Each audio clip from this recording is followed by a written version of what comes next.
ಆದಿನಾಥ ಸಮಾರಂಭಾಂ ಶಂಕರಾಚಾರ್ಯ ಮಧ್ಯಮಾಂ ಪರಮಾನಂದನಾಥ ಪರ್ಯಂತಾಂ ವಂದೇ ಗುರು ಪರಂಪರಾಂ. ಗುರುಬ್ರಹ್ಮ ಗುರುರ್ವಿಷ್ಣು ಗುರುದೇವೋ ಮಹೇಶ್ವರಃ ಗುರು ಸಾಕ್ಷಾತ್ ಪರಬ್ರಹ್ಮ ತಸ್ಮೈ ಶ್ರೀ ಗುರವೇ ನಮಃ. ಭಜೆ ಶ್ರೀಚಕ್ರ ಮಧ್ಯಸ್ಥಾಂ ದಕ್ಷಿಣೋತ್ತರಯೋ ಸದಾ ಶ್ಯಾಮಾ ವಾರ್ತಾಳಿ ಸಂಸೇವ್ಯಾಂ ಭವಾನೀಂ ಲಲಿತಾಂಬಿಕಾಂ. ಶ್ರೀ ಗುರುಭ್ಯೋ ನಮಃ. ಶ್ರೀಮಾತ್ರೇ ನಮಃ. ಇವತ್ತಿನ ವಿಡಿಯೋದಲ್ಲಿ ಬಹಳ ಮಹಿಮಾನ್ವಿತವಾದಂಥ ಶಕ್ತಿಶಾಲಿಯಾದಂತಹ ಜ್ಞಾನಪ್ರದವಾದಂತಹ ಒಂದು ಸ್ತೋತ್ರದ ಬಗ್ಗೆ, ದಂಡಕದ ಬಗ್ಗೆ ಹೇಳಬೇಕು. ಎಲ್ಲರಿಗೂ ಇದರ ಮಹಿಮೆ ತಿಳಿಬೇಕು, ಮತ್ತೆ ಪ್ರತಿಯೊಬ್ಬರು ಇದನ್ನ ಪಠಿಸ್ಬೇಕು ಅಂತ ಹೇಳಿ ಇದರ ಬಗ್ಗೆ ಹೇಳಬೇಕು ಅಂತ ಅನ್ನಿಸ್ತು. ಶ್ಯಾಮಲಾ ದಂಡಕ ಅಂದ್ರೆ ಹೆಚ್ಚಿನ ಜನಕ್ಕೆ ಗೊತ್ತಿರುತ್ತೆ.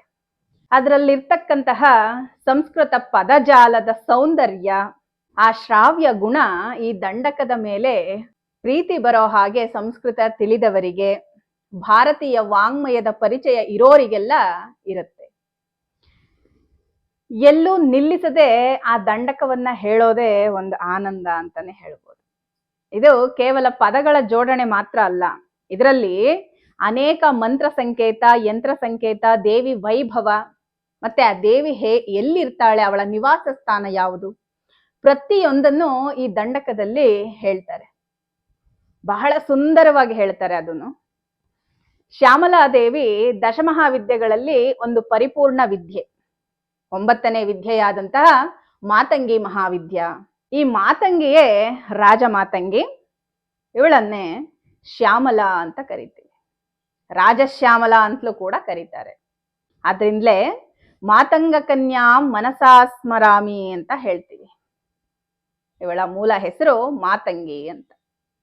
ಈ ಮಾತಂಗಿ ದೇವತೆ ಶ್ರೀವಿದ್ಯಾದಿ ದೇವತೆಯಾದ ಮಹಾ ತ್ರಿಪುರ ಸುಂದರಿ ಅಮ್ಮನವರಿಗೆ ಅಂಗದೇವತೆ. ಇವಳನ್ನೇ ಮಂತ್ರಿಣಿ ಅಂತ ಕರೀತಾರೆ.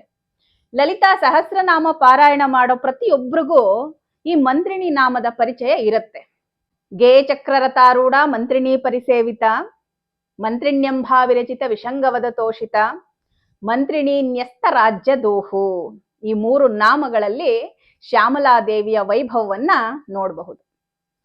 ಈ 3 ನಾಮಗಳಲ್ಲಿ ಮಾತ್ರವಲ್ಲದೆ ಎಲ್ಲೆಲ್ಲಿ ಶ್ಯಾಮಲಾದೇವಿಯ ನಾಮ ಇರುತ್ತೆ ಅಂದ್ರೆ ಶ್ಯಾಮಲಾ ತತ್ವವನ್ನ ತಿಳಿದು ಲಲಿತಾ ಸಹಸ್ರನಾಮ ಪಾರಾಯಣ ಮಾಡೋರಿಗೆ ಗೊತ್ತಾಗುತ್ತೆ.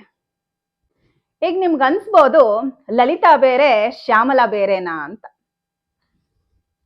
ಇದು ಮುಖ್ಯವಾಗಿ ಎಲ್ಲರೂ ತಿಳ್ಕೋಬೇಕಾಗಿರೋಂಥ ವಿಷಯ ಕೂಡ. 10 ಮಹಾವಿದ್ಯೆಗಳು ಜಗನ್ಮಾತೆ ಧರಿಸಿರತಕ್ಕಂತಹ 10 ರೂಪಗಳು ಅಂತ ಶಾಸ್ತ್ರ ಹೇಳುತ್ತೆ. ಅಂದ್ರೆ ಅಮ್ಮ ಇಲ್ಲಿ ಒಬ್ಳೆ, ಅವಳು 10 ರೂಪದಲ್ಲಿ ನಮಗ್ ಕಾಣಿಸ್ತಾ ಇದ್ದಾಳೆ ಅಷ್ಟೆ. ಒಂದೊಂದು ರೂಪಕ್ಕೂ ಮಂತ್ರ ಉಪಾಸನ ಪದ್ಧತಿಯಲ್ಲಿ ಒಂದೊಂದು ವಿಧದ ದೃಕ್ಕೋನ ಇರುತ್ತೆ, ಆದ್ರೆ ಶಕ್ತಿ ಮಾತ್ರ ಒಂದೇ. ಈ ಶ್ಯಾಮಲಾ ದೇವಿಯನ್ನ ಲಲಿತಾ ದೇವಿಯ ಆರಾಧಕರು, ಉಪಾಸಕರು ತಪ್ಪದೆ ಆರಾಧಿಸ್ತಾರೆ. ಯಾಕಂದ್ರೆ ಒಂದು ವಿದ್ಯೆಯಲ್ಲಿ ಪ್ರಧಾನ ದೇವತೆ, ಉಪಾಂಗ ದೇವತೆಗಳಿರ್ತಾರೆ. ಇಲ್ಲಿ ಪ್ರಧಾನವಾಗಿ ಮಹಾ ತ್ರಿಪುರ ಸುಂದರಿ ಅಮ್ಮನವರಿದ್ರೆ ಅವಳ ಅಂಗ ದೇವತೆಗಳಾಗಿ 2 ಮಹಾಶಕ್ತಿಗಳನ್ನ ನೋಡಬಹುದು. ಅವರು ಒಂದು ಶ್ಯಾಮಲಾದೇವಿ, ಇನ್ನೊಂದು ವಾರಾಹಿ ದೇವಿ. ಇವರನ್ನೇ ಮಂತ್ರಿಣಿ, ದಂಡನಾಥ ಅಂತ ಕರೀತಾರೆ. ಆದ್ರಿಂದಲೇ ನಾವು ಪರಮೇಶ್ವರಿಯನ್ನ ಧ್ಯಾನಿಸುವಾಗ ಭಜೆ ಶ್ರೀಚಕ್ರ ಮಧ್ಯಸ್ಥಾಂ ದಕ್ಷಿಣ ಉತ್ತರಯೋ ಸದಾ ಶ್ಯಾಮಾ ವಾರ್ತಾಳಿ ಸಂಸೇವ್ಯಾಂ ಭವಾನಿ ಲಲಿತಾಂಬಿಕಾ ಅಂತ ಹೇಳ್ತೀವಿ. ಅಂದ್ರೆ ಲಲಿತಾದೇವಿಯ ಬಲಭಾಗದಲ್ಲಿ ಶ್ಯಾಮಲಾದೇವಿ, ಎಡಭಾಗದಲ್ಲಿ ವಾರಾಹಿ ದೇವಿ. ಈ 2 ಶಕ್ತಿಗಳು ಪರಮೇಶ್ವರಿಯನ್ನ ಸೇವಿಸ್ತಾ ಇರ್ತಾರೆ ಅಂತ ಹೇಳ್ತಾರೆ. ಭಂಡಾಸುರನ ಸಂಹಾರಕ್ಕೆ ಅಂತ ಹೇಳಿ ಪರಮೇಶ್ವರಿ ಹೊರಟಾಗ ಚಕ್ರರಾಜ ರಥಾರೂಢ ಸರ್ವಾಯುಧ ಪರಿಷ್ಕೃತ ಶ್ರೀಚಕ್ರದ ರಥದ ಮೇಲೆ ಆ ಪರಮೇಶ್ವರಿ ಒಬ್ಬಳೇ ಹೊರಡ್ತಾಳೆ. ಭಂಡಾಸುರ ಅನೇಕ ರೂಪದಲ್ಲಿದ್ದದ್ದನ್ನ ನೋಡಿ ಅವಿದ್ಯೆ ಇಷ್ಟು ರೂಪಗಳನ್ನ ಧರಿಸಿರ್ಬೇಕಂದ್ರೆ ಇವುಗಳನ್ನ ನಾಶ ಮಾಡೋಕೆ ವಿದ್ಯೆಯು ಕೂಡ ಅಷ್ಟು ರೂಪಗಳಲ್ಲಿ ಬರಬೇಕು ಅನ್ನೋ ಕಾರಣದಿಂದ ತನ್ನ ಸಂಕಲ್ಪ ಮಾತ್ರದಿಂದಲೇ ಎಲ್ಲ ಶಕ್ತಿ ಸೇನೆಯನ್ನ ಅಮ್ಮ ಸೃಷ್ಟಿ ಮಾಡ್ತಾಳೆ. ಅದರಲ್ಲಿ ಪರಮೇಶ್ವರಿಯ ಜ್ಞಾನ ಸ್ವರೂಪವೇ ಶ್ಯಾಮಲಾದೇವಿ, ಅವಳ ಅಹಂಕಾರ ಸ್ವರೂಪವೇ ವಾರಾಹಿ ದೇವಿ ಅಂತ ಈ ಎರಡು ಶಕ್ತಿಗಳಿಗೆ ಬಹಳ ಹೆಚ್ಚಿನ ಪ್ರಾಧಾನ್ಯತೆಯನ್ನ ಕೊಡಲಾಗುತ್ತೆ. ಭಂಡಾಸುರನನ್ನ ಪರಮೇಶ್ವರಿ ಸಂಹಾರ ಮಾಡಿದ್ರೆ ಭಂಡಾಸುರನ ಸಹೋದರರಾದಂತಹ ವಿಶುಕ್ರ ಮತ್ತೆ ವಿಶಂಗ ಇಬ್ಬರು ರಾಕ್ಷಸರನ್ನ ವಾರಾಹಿ ಮತ್ತೆ ಶ್ಯಾಮಲಾದೇವಿ ಸಂಹಾರ ಮಾಡ್ತಾರೆ. ಇವೆಲ್ಲ ಅನೇಕ ಅಲ್ಲ, ಏಕದ ಅನೇಕ ರೂಪಗಳು. ಅಮ್ಮ ಒಬ್ಬಳೆ, ಅವಳ ಅನೇಕ ರೂಪಗಳಲ್ಲಿ ವ್ಯಕ್ತಳಾಗಿದ್ದಾಳೆ ಅನ್ನೋದನ್ನ ನಾವು ಅರ್ಥ ಮಾಡ್ಕೋಬೇಕು.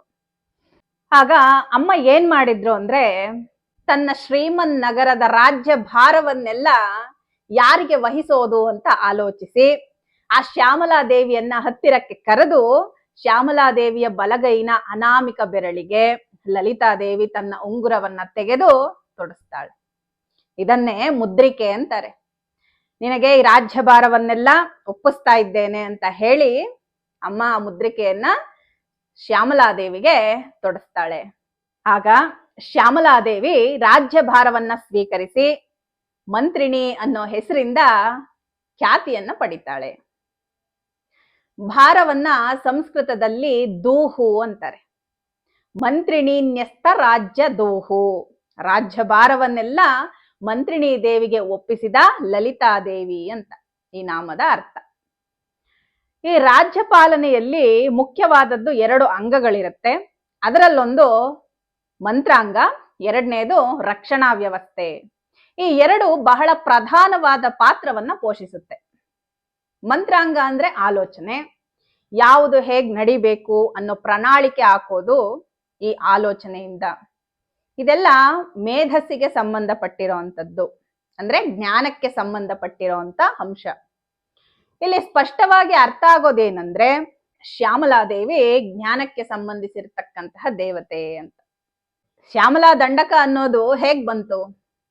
ಶ್ಯಾಮಲಾದೇವಿಯ ಅನುಗ್ರಹವಾದ್ರೆ ಹೇಗಿರುತ್ತೆ ಅನ್ನೋದಕ್ಕೆ ಒಂದು ನಿದರ್ಶನ ಅಂದ್ರೆ ಕಾಳಿದಾಸ ಮಹಾಕವಿಯ ಕತೆ. ಎಂತ ಅಜ್ಞಾನಿಯಾದರೂ ಸರಿ ಮಹಾಕವಿಯಾಗಬಲ್ಲ ಅವಳ ಅನುಗ್ರಹವಾದ್ರೆ ಅಂತ ಈ ಕತೆ ನೋಡಿದ್ರೆ ನಮ್ಗೆ ಅರ್ಥ ಆಗುತ್ತೆ. ಯಾರು ಕಾಳಿದಾಸ?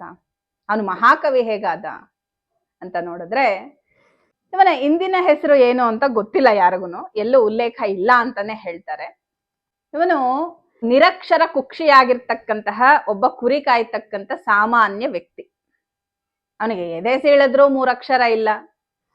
ಆದ್ರೆ ಮಹಾರಾಜನ ಮಗಳನ್ನ ಮದುವೆ ಆಗುವಂತಹ ಯೋಗ ಪ್ರಾಪ್ತಿಯಾಗತ್ತೆ ಅವನಿಗೆ. ವಿದ್ಯಾಧರೆ ಅಂತ, ವಿದ್ಯಾವತಿ ಅಂತಾನು ಕರೀತಾರೆ ಇವಳನ್ನ. ಇವಳು ಮಹಾಪಂಡಿತಳು ಆಗಿರ್ತಾಳೆ.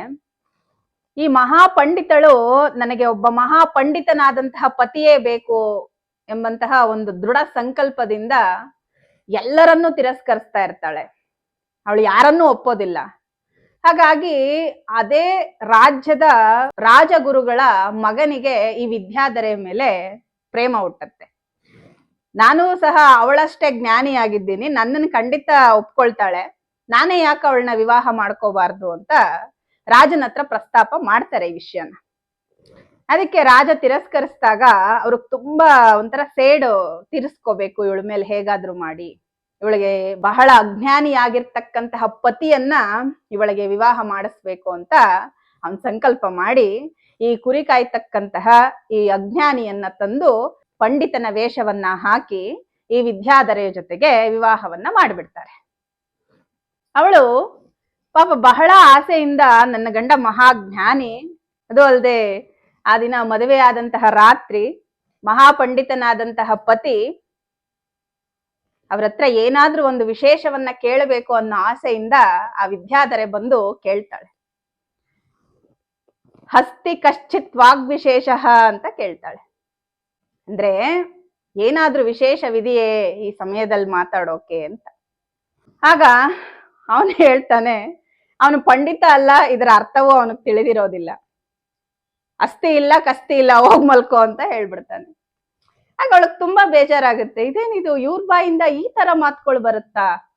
ಮಹಾಪಂಡಿತರು ಇವರು, ಇದೇನು ಒಂಥರ ಅಜ್ಞಾನಿ ತರ ಈ ರೀತಿ ಮಾತಾಡ್ಬಿಟ್ರಲ್ಲ ಅಂತ ಹೇಳಿ ಅವಳಗ್ ತುಂಬಾ ಆಶ್ಚರ್ಯ ಆಗತ್ತೆ. ಅವಾಗ ಕೇಳ್ತಾಳೆ, ಯಾರು ನೀವು? ನಿಜ ಹೇಳಿ, ನಿಮ್ಮ ನಿಜ ನಾಮಧೇಯ ಏನು? ನೀವ್ ಯಾರು? ನಿಮ್ ತಂದೆ ತಾಯಿ ಯಾರು? ಎಲ್ಲಿಂದ ಬಂದ್ರಿ ನೀವು ಅಂತ ಎಲ್ಲಾನು ವಿಚಾರಣೆ ಮಾಡ್ತಾಳೆ. ಆಗ ಅವ್ನು ಹೇಳ್ತಾನೆ, ನನ್ಗೇನು ಗೊತ್ತಿಲ್ಲ, ಈ ತರ ಕರ್ಕೊಂಬಂದ್ರು, ನನಗ್ ತಂದೆ ತಾಯಿ ಯಾರು ಇಲ್ಲ ಅಂತ ಎಲ್ಲವನ್ನು ಆ ವಿದ್ಯಾಧರೆ ಹತ್ರ ಹೇಳ್ತಾನೆ.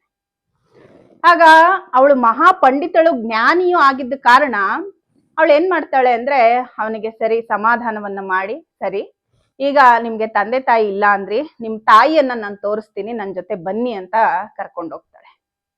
ಉಜ್ಜಯಿನಿ ನಗರದಲ್ಲಿ ಮಹಾಕಾಳಿ ರಾತ್ರಿ ಎಲ್ಲ ಸಂಚಾರ ಮಾಡಿ ಬೆಳಗಿನ ಜಾವದಲ್ಲಿ ಗುಡಿಗೆ ಬರುವಂತ ಸಮಯ ಆಗಿರುತ್ತೆ. ಆಗ ಆ ಸಮಯದಲ್ಲಿ ಅವಳು ಕರ್ಕೊಂಡೋಗಲ್ಲಿ ಹೇಳ್ತಾಳೆ, ನೀವು ಇವಾಗ ಕಾಳಿ ಬರ್ತಾಳೆ, ನೀವು ಒಳಗಡೆ ಹೋಗಿ ಬಾಗ್ಲನ್ನ ಹಾಕೊಂಡಿರಿ.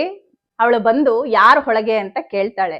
ನೀವು ಹೇಳಿ, ನಾನಿದ್ದೀನಿ ಅಂತ ಹೇಳಿದಾಗ ನಿನಗೇನ್ ಬೇಕು ಅಂತ ಕೇಳ್ತಾಳೆ. ನನಗೆ ವಿದ್ಯಾ ಕೊಟ್ರೆ ಮಾತ್ರ ನಾನು ಬಾಗ್ಲು ತೆಗಿತೀನಿ ಅಂತ ಹೇಳಿ ನೀವು ಅಂತ ಹೇಳ್ಕೊಡ್ತಾಳೆ. ಸರಿ ಹಾಗೆ ಆಗ್ಲಿ ಅಂತ ಹೇಳ್ಬಿಟ್ಟು ಆ ಪತ್ನಿಯ ಮಾತನ್ನ ಒಪ್ಕೊಂಡು ಅವನು ಒಳಗಡೆ ಹೋಗ್ತಾನೆ. ಅವನು ಎಂತ ಅಜ್ಞಾನಿ ಅಂದ್ರೆ, ಆ ಪರಮೇಶ್ವರಿ ಕೈಯಲ್ಲಿ ಆ ಬಾಗ್ಲು ತೆಗ್ಯಕ್ಕಾಗಲ್ಲ ಅಂತ ಯೋಚನೆ ಮಾಡಿದ್ದಾನೆ ಅಂದ್ರೆ ಅವನ್ ಎಂತ ಅಜ್ಞಾನಿ ಇರ್ಬೇಕು. ಅಂದ್ರೆ ಅವನಿಗೊಂದೇ ಒಂದು ಗುಣ ಇರುತ್ತೆ, ಏನಂದ್ರೆ ಹಿಡಿದಿದ್ದ ಹಠವನ್ನ ಮಾಡೋದು, ಇಲ್ಲ ಇದು ಬೇಕು ಅಂದ್ರೆ ಪಡ್ಕೊಳ್ಳೋ ಅಂತದ್ದು. ಈ ಒಂದು ಮೊಂಡು ಹಠ ಅವನನ್ನ ದಿನ ಕಾಳಿದೇವಿಯ ಸಾಕ್ಷಾತ್ಕಾರ ಪಡ್ಕೊಳ್ಳೋ ಹಾಗೆ ಮಾಡುತ್ತೆ. ಸರಿ, ಆ ಪತ್ನಿ ಹೇಳಿದ ಹಾಗೆ ಅವನು ಒಳಗಡೆ ಹೋಗಿ ಕುತ್ಕೊಳ್ತಾನೆ. ಕಾಳಿದೇವಿ ಬರ್ತಾಳೆ, ಕೇಳ್ತಾಳೆ. ಅವಳಿಗೆ ಗೊತ್ತಿರುತ್ತೆ ಪ್ರತಿಯೊಂದನ್ನು, ಜಗನ್ಮಾತೆಗೆ ಗೊತ್ತಿಲ್ಲದೆ ಇರೋದು ಏನಿರುತ್ತೆ ಅವಳಿಗೆ ಗೊತ್ತಿರತ್ತೆ. ಈಗ ಇವನ್ನ ಅನುಗ್ರಹಿಸ್ಬೇಕು ಅನ್ನೋಂತ ಮಹದಾಸೆ ಅವಳಿಗೂ ಬರುತ್ತೆ. ಆಗ ಅವನು ಎರಡೇ ಕೇಳೋದು, ಕಾಳಿ ವಿದ್ಯಾ. ಅದು ವಿದ್ಯಾ ಅಂತ ಹೇಳಕ್ ಬರಲ್ಲ, ಇದ್ಯಾ, ಇದೇ ಕೇಳೋದು ಅವನು. ಸರಿ ಬಾಗ್ಲು ತೆಗಿ, ನಾನು ಕೊಡ್ತೀನಿ ನಿನಗೆ ವಿದ್ಯೆಯನ್ನ ಅಂತ ಹೇಳ್ತಾಳೆ ಕಾಳಿ ಮಾತ. ಬಾಗ್ಲು ತೆಗೆದ ತಕ್ಷಣ ಆ ಒಂದು ಅಮೋಘವಾದ ಸೌಂದರ್ಯ ರಾಶಿ, ಆ ಪರಮೇಶ್ವರಿಯ ಸ್ವರೂಪವನ್ನ ನೋಡಿ ಅವನಿಗೇನೂ ಬರಲ್ಲ. ಅವನ ನಾಲಿಗೆಯನ್ನ ತೆಗಿತಾನೆ. ಆ ನಾಲಿಗೆ ಮೇಲೆ ಆ ಜಗನ್ಮಾತ ಬೀಜಾಕ್ಷರವನ್ನ ಬರೀತಾಳೆ. ಅವನು ಕಣ್ಣು ಬಿಡೋ ಅಷ್ಟರಲ್ಲಿ ಎಂತಹ ವಾಕ್ ಪ್ರವಾಹ ಬಂತು ಅವನ ಬಾಯಿಂದ ಅಂದ್ರೆ ಅವಾಗ ಪ್ರಾರಂಭ ಆಗುತ್ತೆ. ಮಾಣಿಕ್ಯ ವೀಣಾ ಮುಪಲಾಲಯಂತೆ ಮಧಾಲಸ ಮಂಜುಳ ವಾಗ್ವಿಲಾಸ ಮಹೇಂದ್ರ ನೀಲದ್ಯುತಿ ಕೋಮಲಾಂಗಿ ಮಾತಂಗ ಕನ್ಯಾ ಮನಸಾ ಸ್ಮರಾಮಿ. ಚತುರ್ಭುಜೆ ಚಂದ್ರಕಳಾವತಂಸೆ ಕುಚೋನ್ನತೆ ಕುಂಕುಮ ರಾಘಶ್ಯೋಣೆ ಪುಂಡ್ರೇಕ್ಷು ಪಾಶಾಂಕುಶ ಪುಷ್ಪಬಾಣ ಹಸ್ತೆ ನಮಸ್ತೆ ಜಗದೇಕ ಮಾತಃ. ಮಾತಾ ಮರಕತಶ್ಯಾಮ ಮಾತಂಗಿ ಮದಶಾಲಿನಿ ಕುರ್ಯಾತ್ ಕಟಾಕ್ಷಂ ಕಲ್ಯಾಣಿ ಕದಂಬವನವಾಸಿನಿ.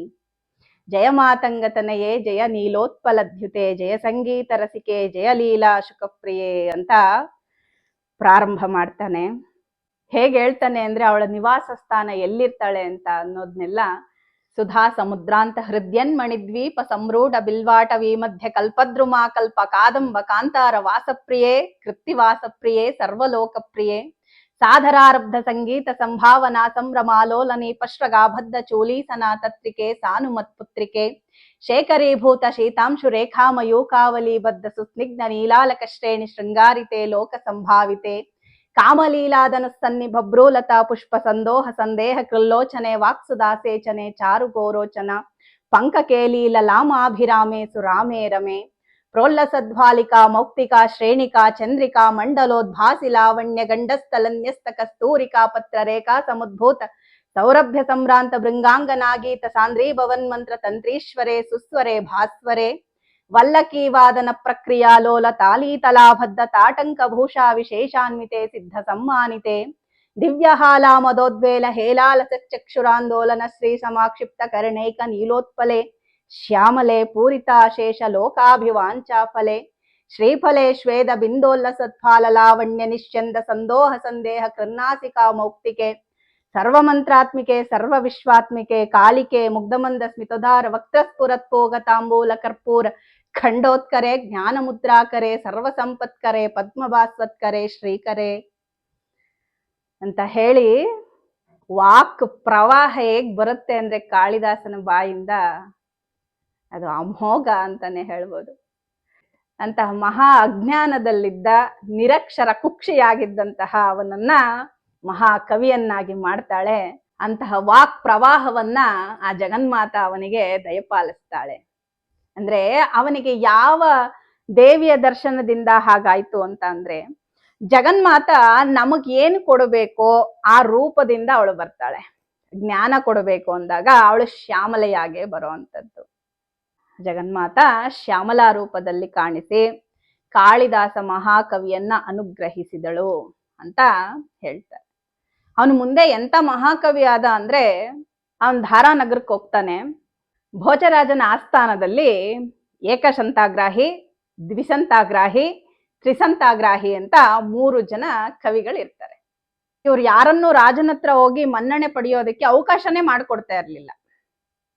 ಆ ಸಮಯದಲ್ಲಿ ಕಾಳಿದಾಸ ಮಹಾಕವಿ ಆ ಧಾರಾನಗರಕ್ಕೆ ಬರ್ತಾರೆ. ಬಂದು ಇವ್ರ ಬಗ್ಗೆ ತಿಳ್ಕೊಳ್ತಾರೆ. ಇವ್ರನ್ನ ಹೋಗಿ ಮಾತಾಡಿಸ್ತಾರೆ.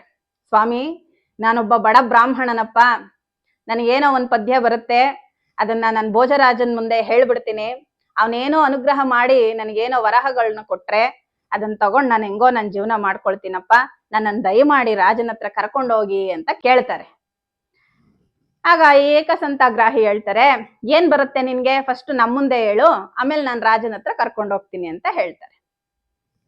ಆಗ ಅಸ್ತಿವತ್ ಭಗವಶ್ಚೈವ ಚಲ್ಲವತ್ ತೆಲ್ಲ ಕುಕ್ಕವತ್ ರಾಜತೆ ಭೋಜತೆ ಕೀರ್ತಿ ಪುನಃ ಸನ್ಯಾಸಿದಂತವತ್ ಅಂತ ಹೇಳ್ತಾರೆ. ಅಂದ್ರೆ ಭೋಜರಾಜನ ಕೀರ್ತಿ ಹೇಗೆ ಪ್ರಕಾಶಿಸ್ತಾ ಇದೆ ಅಂದ್ರೆ, ಅಸ್ಥಿ ಅಂದ್ರೆ ಮೂಳೆ, ಈ ಮೂಳೆ ಎಷ್ಟು ಬೆಳ್ಳಗಿರುತ್ತೋ ಭೋಜರಾಜನ ಕೀರ್ತಿ ಅಷ್ಟು ಬೆಳ್ಳಗಿದೆ.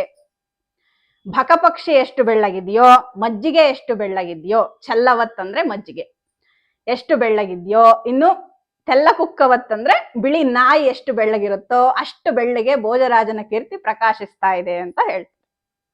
ಈ ಏಕಸಂತಾಗ್ರಾಹಿ ಇದ್ದವರು ಇಂಥ ಕೆಲ್ಸಕ್ಕೆ ಬಾರ್ದೇ ಇರೋ ಕವಿಗಳು ಇರ್ತಾರ ಪ್ರಪಂಚದಲ್ಲಿ. ಸರಿ, ಇವರನ್ನ ರಾಜನ ಹತ್ರ ಕರ್ಕೊಂಡು ಹೋಗೋಣ ಅಂತ ಹೇಳಿ ಕರ್ಕೊಂಡು ಹೋಗ್ತಾರೆ. ಒಂದಿರುತ್ತೆ ರಾಜನ ಆಸ್ಥಾನದಲ್ಲಂದ್ರೆ, ಯಾವುದೇ ಕವಿ ಬಂದು ಅಲ್ಲಿ ಏನಾದ್ರೂ ಒಂದು ಪದ್ಯವನ್ನ ಹೇಳಿದ ತಕ್ಷಣ ಈ ಏಕಸಂತಾಗ್ರಾಹಿ ಅದು ಯಾವ ಪದ್ಯ, ಅದು ಒಂದ್ ಅಕ್ಷರ ಹೇಳಿದ್ರೆ ಸಾಕು, ಅವನು ಕಂಡಿಡಿತಾ ಇದ್ದ ಯಾವ ಪದ್ಯ ಅದು ಅಂತ. ಇನ್ನು 2ನೇ ಅಕ್ಷರ ಹೇಳಿದ್ರೆ ಈ ದ್ವಿಸಂತಾಗ್ರಾಹಿ ಅದನ್ನ ಗ್ರಹಣೆ ಮಾಡ್ತಾ ಇದ್ದ. ಇನ್ನು 3ನೇ ಅಕ್ಷರ ಹೇಳಿದ್ರೆ ಈ ತ್ರಿಸಂತಾಗ್ರಾಹಿ ಅದನ್ನ ಗ್ರಹಿಸ್ತಾ ಇದ್ದ. ಇದೆಲ್ಲ ಕಾಳಿದಾಸ ಮಹಾಕವಿಗಳಿಗೆ ಗೊತ್ತಿತ್ತು. ಆಗ ಈ ಏಕಸಂತಾಗ್ರಾಹಿ ಹೇಳ್ತಾರೆ, ಹೇಳಪ್ಪ, ರಾಜನ್ ಮುಂದೆ ಬಂದಿದ್ಯಲ್ವಾ, ಇನ್ನೇನ್ ಪದ್ಯ ಹೇಳ್ತೀಯೋ ಹೇಳು ಅಂತ ಹೇಳ್ತಾರೆ. ಇನ್ನೊಂದು ಇಲ್ಲಿ ಮುಖ್ಯವಾದ ವಿಷಯ ಏನಂದ್ರೆ, ಆ ಏಕಸಂತಾಗ್ರಾಹಿಗೆ ಬಿಕ್ಲಿರುತ್ತೆ ಸ್ವಲ್ಪ. ಅವನು ಜಕಾರ ಠಕಾರ ಢಕಾರ ಉಚ್ಚಾರಣೆ ಮಾಡಕ್ ಆಗಲ್ಲ ಅವನ ಕೈಲಿ. ಇದೆಲ್ಲ ತಿಳ್ಕೊಂಡಿದ್ರು ಇವರು.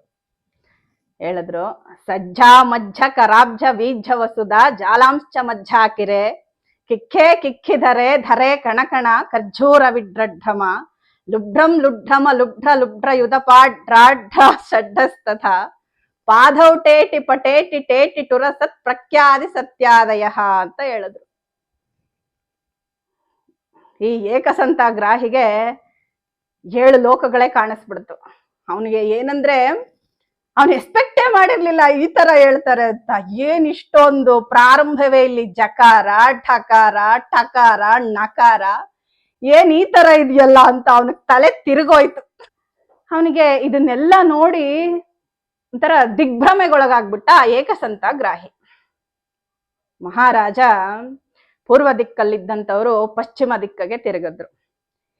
ಈ ತರದ್ದೇ ಇನ್ನೂ ಒಂದು 3 ಶ್ಲೋಕಗಳನ್ನ ಹೇಳಿದ್ರು ಈ ಕಾಳಿದಾಸ ಮಹಾಕವಿ.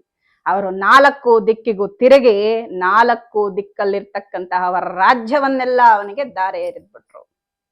ಅಂತ ಮಹಾಕವಿ ಕಾಳಿದಾಸ ಮಹಾಕವಿ.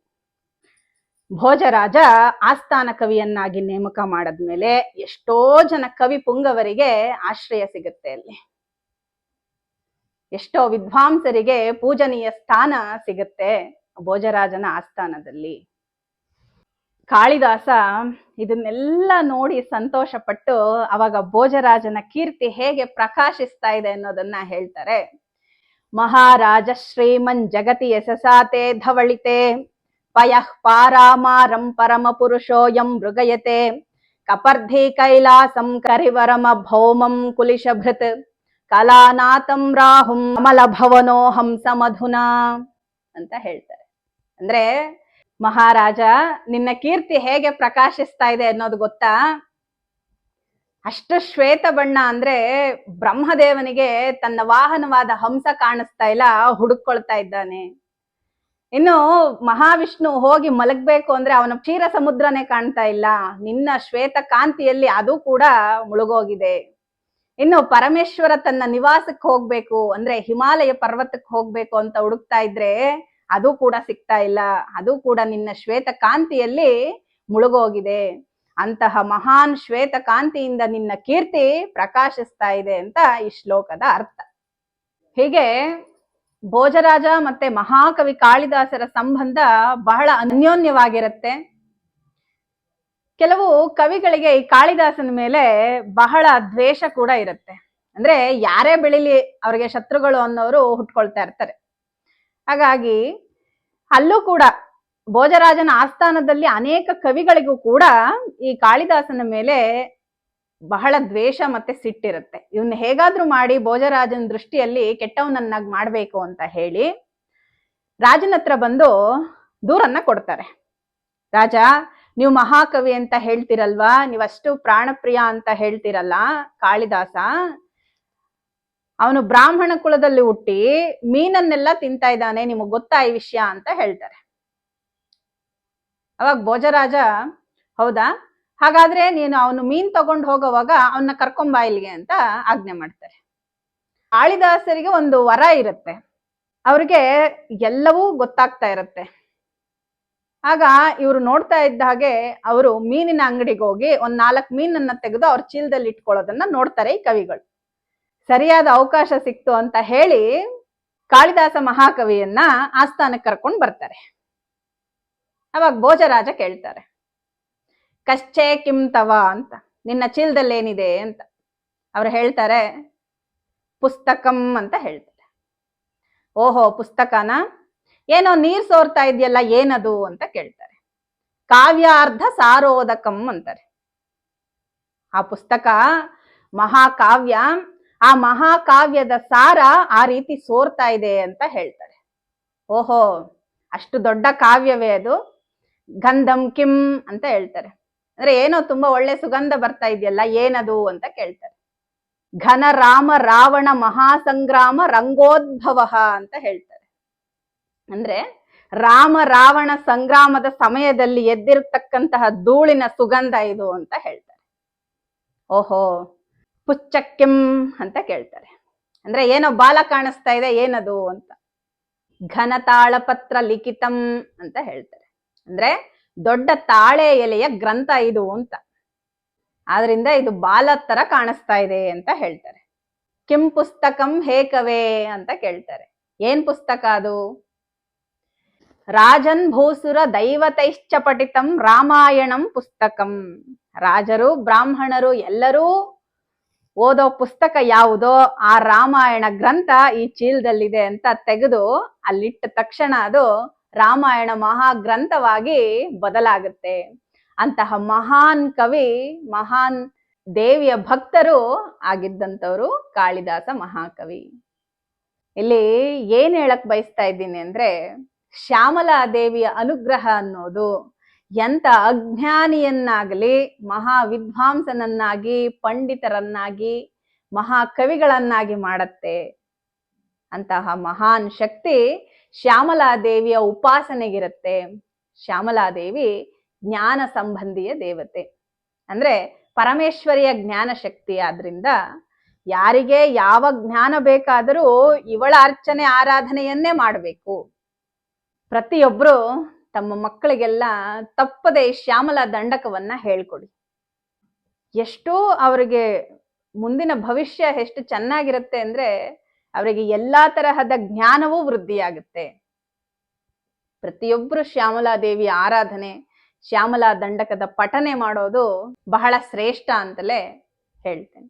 ಎಲ್ಲರಿಗೂ ಶ್ಯಾಮಲಾ ದೇವಿಯ ಅನುಗ್ರಹ ಕಟಾಕ್ಷ ಸಿದ್ಧಿಯಾಗ್ಲಿ ಅಂತ ಪ್ರಾರ್ಥಿಸ್ತಾ, ಲೋಕಾ ಸಮಸ್ತ ಸುಖಿನೋ ಭವಂತು, ಸಮಸ್ತ ಸನ್ಮಂಗಳಾನಿ ಭವಂತು.